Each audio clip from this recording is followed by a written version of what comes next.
Hello investors and traders, and welcome to the weekly market report with the market guys. I'm AJ Monty. We're starting off with a look at the diamonds, which is the Spider Dow Jones Industrial Average ETF. And as I always do each and every week, I've left my lines on the charts from last week's report so you can see just how accurate the candle charts are. I don't think you could get much better than what we had this week, where last week I projected that we would move higher to test this resistance line right there, right around 164.70, and that's exactly what we did. We started the week off with some bullish candles, and then on Thursday we had a red candle signaling that the sellers were starting to move in, and then today, Friday the 19th, we pulled back from that resistance area. It's just absolutely incredible how well the technical charts work as a tool for not just forecasting but for managing risk as well. What I'm going to do is erase all the lines on the chart so I can draw new ones for next week, and then again we'll be able to track the progress to see how accurate the charts are next Friday. So my forecast is that we're going to pull back from this point because this resistance line is a place where the sellers have been stacking up for a good long time, actually since the beginning of the year. And we see down here, as I expand the chart, you'll see that we have a drop in volume.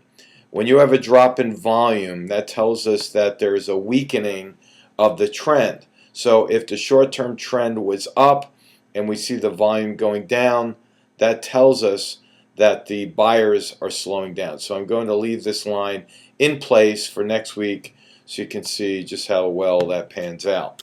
Now if I look at the spiders, that's ticker symbol SPY, that's the S&P 500 ETF, you'll see same thing applies here, where I drew my line of resistance, I drew my forecasted trend line right there, we moved up exactly as I said it would, we pulled back from resistance, and boom, there it is. History is made once again, and we'll erase these lines so I can tell you what I think is going to happen next week.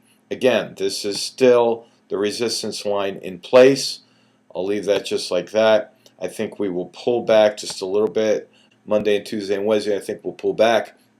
And then we'll have to see whether or not we find another level of support for the market to bounce off of.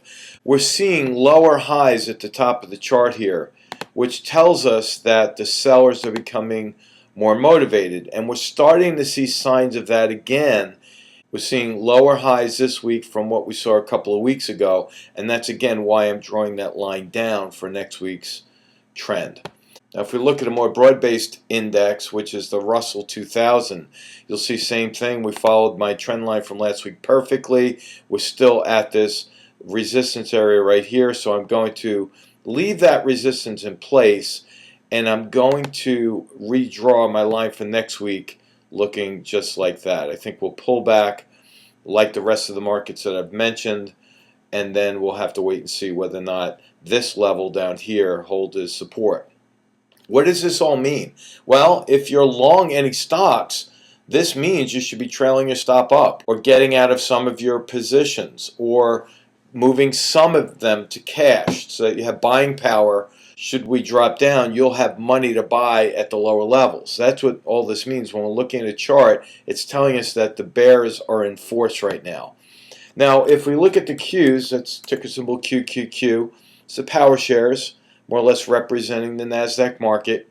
We moved up just like I said it would here, pulled back from resistance.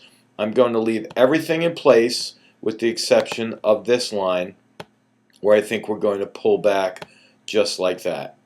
So the Qs are following suit with the rest of the indices I've mentioned. Finally, if we look at the VIX, that's the volatility index for the S&P. My forecast was spot on again, where we had the market pull back.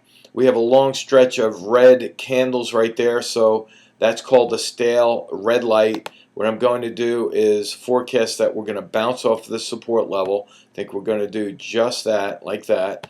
Now, the VIX is contrarian indicated to the S&P, so if the VIX is looking bullish here because of this long stretch of red candles eventually leading us to some green candles, that means that the S&P is going to be bearish. So remember, higher VIX, lower S&P, and that's what I'm going to leave you with for this week. If you go to our website, themarketguys.com, you'll see that on the front page we have a link to the registration page for our open house that's this coming Monday at 8 p.m. Just click on that link and it will bring you to the page where you can just fill out some basic information, click register, and then you're in. I'm really looking forward to that 1 hour action-packed session where I can analyze your stocks and answer questions. Make sure you tell everyone about it. This is a free event, and we look forward to speaking with you on Monday. Have a good weekend. So long. This video segment is a small part of what the Market Guys offer through their educational products and services. If you are interested in any of our Trade Alert services, or you would like more information about our one-on-one mentoring program, simply contact us at info@themarketguys.com.